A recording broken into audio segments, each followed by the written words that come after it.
We're counting down the 10 UK rice brands you should think twice about before adding them to your shopping basket. From ultra-budget supermarket staples with hidden sourcing gaps to well-known labels whose trusted image masks real transparency concerns, this ranking exposes where price and convenience may come at a cost to quality. What puts these brands under scrutiny and which three actually stand out as safer choices? Let's reveal the risks, starting with number 10. Aldi's Everyday Essentials rice is one of the cheapest options on UK shelves, but its low price comes with a cost that is not always obvious. The packaging lists only a generic country of origin, usually India or non-EU countries, and does not name specific regions, farms, or even the mill. Suppliers can change from batch to batch depending on who offers the best deal at the time, making it almost impossible for shoppers to know exactly where their rice was grown or how it was handled before reaching the store. There is no public record of inorganic arsenic testing for this line, and Aldi does not provide batch-by-batch quality reports. For families looking to manage long-term exposure risks, this lack of transparency means you have to take the brand's word that every shipment meets basic UK safety standards. When it comes to traceability and consumer information, Aldi's Everyday Essentials rice consistently ranks lowest among major UK brands. Morrisons' own brand rice sits on the shelves of thousands of UK kitchens, but what is actually in the bag is harder to pin down. The packaging rarely lists more than a broad country of origin, often just India or Pakistan, and like many supermarket lines, the rice inside can be a blend from multiple regions and harvests. This approach helps Morrisons keep prices stable and supply steady, but it means the contents of each pack can change depending on the season or supplier deals. There is no published schedule for heavy metal or arsenic testing, and the company does not share detailed lab results with the public. For shoppers, this lack of transparency makes it impossible to track the journey of the rice from field to shelf, or to know if one batch might carry more risk than another. With so many variables hidden behind a private label brand, Morrisons' rice leaves families relying on trust rather than clear, verifiable information. Asda's own brand rice stands out for its low price, but shoppers looking for details about how it's processed will find little to go on. The packaging often lists only a broad country of origin, such as India or Pakistan, and rarely gives information about the milling or polishing steps that shape the final grain. There is no mention of whether the rice is parboiled, how much of the bran is removed, or what kind of cleaning is done before packing. Reports from home cooks sometimes mention that the texture can be inconsistent, with some bags producing fluffy grains and others turning out sticky or broken after cooking. This points to a supply chain that prioritizes cost and volume, sourcing rice from multiple regions and suppliers as needed. For families who want to know exactly what is in their staple foods, Asda's lack of processing detail means there is no easy way to judge how each batch might differ from the last. Sainsbury's rice aisle offers more than 25 different options, from budget basmati to specialty risottos, but the abundance of choice comes with a catch. Packaging across the range often leans on value messaging, yet details about where the rice is actually grown are hard to pin down, obscuring origin. Some bags list only a broad country of origin, sometimes just EU or non-EU, while others skip the origin entirely and focus instead on price or cooking time. Even among similar products like long grain or basmati, the stated source can shift from one batch to the next, with no clear explanation for shoppers. This lack of consistency means that 2 bags of Sainsbury's rice, bought a week apart, might have come from entirely different regions, processed by different suppliers. For families trying to manage exposure to contaminants like inorganic arsenic, these blurred lines make it nearly impossible to make informed choices. The sheer number of SKUs, each with its own vague label, can overwhelm even the most careful shopper, leaving many to rely on branding rather than reliable information about what is in the bag. Tesco's own brand rice is a staple in millions of UK homes. It is the country's most widely sold rice line. That scale comes with a unique complication. The rice in each bag is almost always a blend sourced from different countries and harvests depending on global supply and market price. Tesco's supply chain relies on industrial-scale processing, with large millers blending shipments from India, Pakistan, Thailand, or even Italy to keep shelves stocked and prices competitive. While this approach ensures constant availability, it introduces a level of unpredictability that smaller brands do not face. Packaging typically lists only broad origins like India or non-EU, offering no detail on region, farm, or even batch. No public batch, specific test results for arsenic or heavy metals are available. Tesco does not release detailed laboratory data for shoppers to compare. For families who eat rice regularly, this lack of transparency means that the contents of one bag could differ significantly from the next. When a brand dominates the market yet keeps its sourcing and testing information so generic, the scale of potential risk grows, not because of any proven hazard in a single pack, but because so many households are left guessing about what is really in their daily bowl. Golden Sun rice is a familiar sight in the UK budget and ethnic aisles, but its low price comes with trade-offs that are easy to overlook. Unlike supermarket-owned labels, Golden Sun rarely discloses where its rice is grown or who mills it. The packaging offers no batch-specific details. Ingredient lists are basic. They list only rice, with no information about grain variety or harvest year. This no transparency makes it hard for shoppers to judge origin or quality. Consumer reviews often mention that grain length and texture can change noticeably from one bag to the next, with some batches containing a higher proportion of broken grains. This inconsistency is a direct result of sourcing rice from the cheapest available suppliers at any given time, rather than sticking to a single region or quality standard.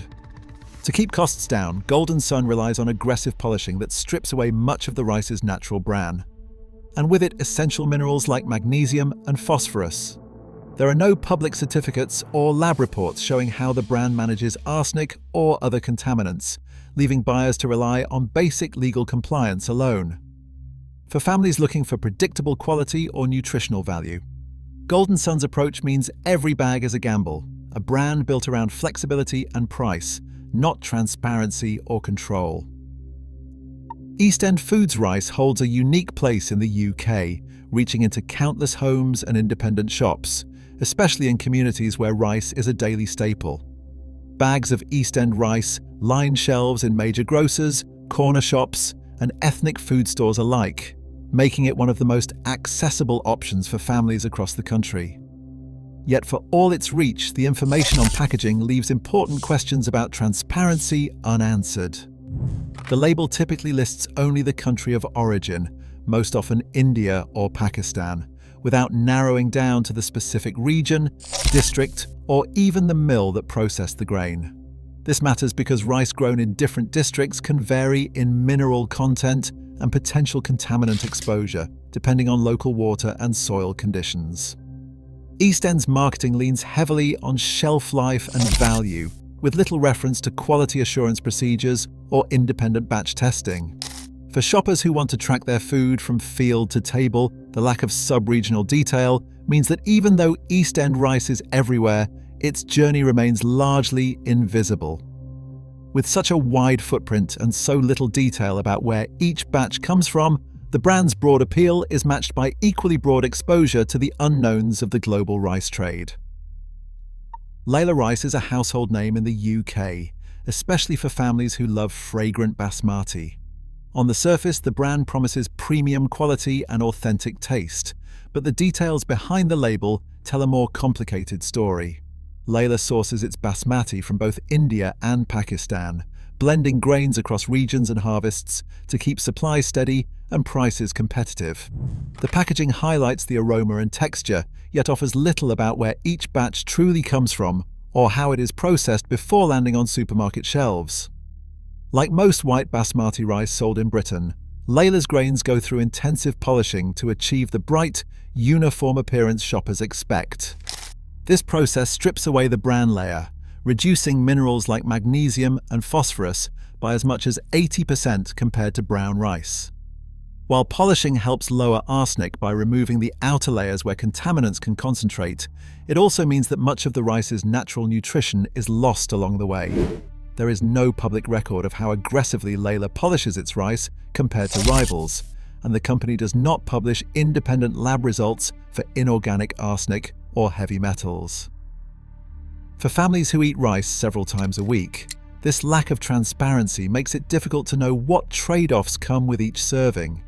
The reality is that Laila's approach, blending from multiple origins and relying on heavy processing, mirrors broader industry norms but leaves shoppers without clear information about either nutrient content or contaminant risk.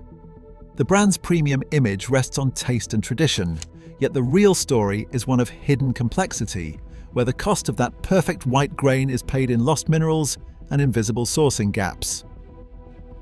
Veetee has carved out a place in the UK market with its ready-to-heat rice trays and pouches, promising quick meals at the push of a button. Behind the convenience, the production process is anything but simple. Imported rice arrives at Veetee's Kent facility from a range of countries, often India or Pakistan for basmati, but sometimes long grain from the US or Thailand. The rice is cleaned, then cooked in large industrial batches, portioned into plastic trays or flexible pouches, and sealed before undergoing high-temperature steam sterilization. This retort process is standard for shelf-stable microwave rice, used by most major brands, and it adds extra steps between farm and fork. Each step in this chain, blending, cooking, packaging, introduces more variables, making it harder for shoppers to track the rice's journey or know exactly what is in each pack. Veetee's packaging usually lists only that the rice was packed in the UK from imported sources, without naming the country or region of origin. Supplier swaps are common depending on price and harvest yields, so the rice in one pouch might differ from the next. No consumer-facing reports detail heavy metal or arsenic levels for specific Veetee products, and the company does not publish batch-by-batch lab results. For families who rely on microwave pouches as a daily staple, the lack of origin detail and public contaminant data creates a blind spot. The more processing steps and supplier changes, the more difficult it becomes to judge what is actually in each tray. While Veetee meets basic food safety standards, the brand's focus on convenience and scale comes at the cost of transparency, leaving shoppers with little more than a brand promise when it comes to long-term safety. Tilda is a name that carries weight in the world of UK rice. For decades, its blue and white packaging has stood for premium quality, extra long grains, and a reputation for consistency that other brands openly envy. Tilda's basmati is a fixture in both home kitchens and restaurants, prized for its aroma and fluffy texture. On the surface, it seems like the safest bet on the shelf, a brand that has earned trust through decades of careful marketing, high-profile endorsements, and a presence in nearly every major supermarket. But trust can sometimes hide what is not shared. Tilda sources its rice from high-yield regions across India and Pakistan, blending crops from different harvests to keep quality uniform. The company's website and packaging highlight the purity of its grains and the care that goes into selection and milling. Yet when it comes to the numbers that matter most, batch-by-batch arsenic test results, detailed origin breakdowns, or independent lab certificates, Tilda offers little for the average shopper to verify. There are no routine consumer-facing reports, no public dashboards listing inorganic arsenic levels, and no simple way to trace a bag back to a specific farm or district. The only guarantee is that the rice meets general UK food safety standards, which are based on broad legal limits rather than proactive disclosure. This leaves a gap between the brand's polished image and the information available to those who want more than just assurance. While Tilda's rice almost certainly complies with UK and EU regulations, the absence of transparent numeric data means families have to take the brand's word that every shipment is as safe as the last. In a market where sourcing regions can vary in contaminant risk and where independent scientists have called for clearer labeling, Tilda's silence on the details stands out. The brand's premium status is built on trust, but in the end, trust is not the same as proof. For careful shoppers, that gap is enough to put even the most respected name at the top of the risk list, reminding us that reputation alone is no substitute for transparency. Waitrose Dutchie organic rice stands apart from the typical supermarket options by offering a level of traceability that most brands do not attempt. Every bag carries organic certification from the Soil Association, which means the rice must meet stricter farming and audit standards at every step, from the field to the final pack. Unlike most value brands that list only a broad origin, Waitrose Dutchie Organic usually specifies the country of cultivation, and sometimes even the region, giving shoppers a clearer sense of where their rice was actually grown. Organic certification requires routine checks for chemical residues and contaminants, including heavy metals, and demands documented supply chains that can be traced back to individual farms. While Waitrose does not publish individual batch arsenic test results, the combination of organic oversight and transparent sourcing gives families more confidence in what they are buying. For those looking to reduce uncertainty around everyday staples, this is one of the few brands where the audit trail is as important as the label on the front of the pack. Biona Organic stands out on UK shelves for its straightforward approach to sourcing and labelling. Each pack typically names the country of origin, often Italy for its whole grain offerings, giving shoppers a clearer sense of where their rice actually comes from. Unlike brands that blend grains from multiple regions, Biona's organic certification requires regular independent audits, and the supply chain is designed to be fully traceable from farm to pack. The brand's focus on whole grain and minimally processed rice means the outer bran layer, which holds most of the fiber and minerals, is left intact. This gives Biona rice a nutritional edge, but it also means that like all brown rice, it can carry more inorganic arsenic than polished white varieties. Still, for adults looking for a nutrient-rich staple and willing to rotate their grains, Biona's transparency and commitment to organic standards make it a strong choice. The combination of clear sourcing, minimal processing, and third-party certification secures Biona's place among the safest options available in the UK. Clearspring stands out on United Kingdom shelves for its commitment to origin clarity and independent certification. Every pack lists not just the country, but the specific region and the type of rice, whether it is Italian, organic brown, or Japanese sushi rice. The brand's long-standing relationships with specialist mills and growers mean each batch can be traced back to its source, a level of detail rarely matched by supermarket-owned labels or high-volume brands. Clearspring's organic status is backed by Soil Association and European Union certification. These certifications require routine audits and contaminant checks that go beyond basic legal compliance. While the company does not publish batch-by-batch arsenic results, its supply chain is built for transparency, with minimal processing that preserves the grain's natural integrity. For shoppers who want the strongest assurance on what is in their rice, Clearspring's combination of clear origin labelling, strict quality control, and third-party certification places it at the top of the safe list. Across all 13 brands, one truth stands out. In the UK, rice safety relies less on brand names and more on industry-wide regulation and supply chain opacity. Despite marketing claims, transparency gaps persist everywhere, making true risk hard to pinpoint. For anyone who eats rice regularly, staying informed and asking questions remains the most powerful protection. Which brands do you trust? Let us know in the comments.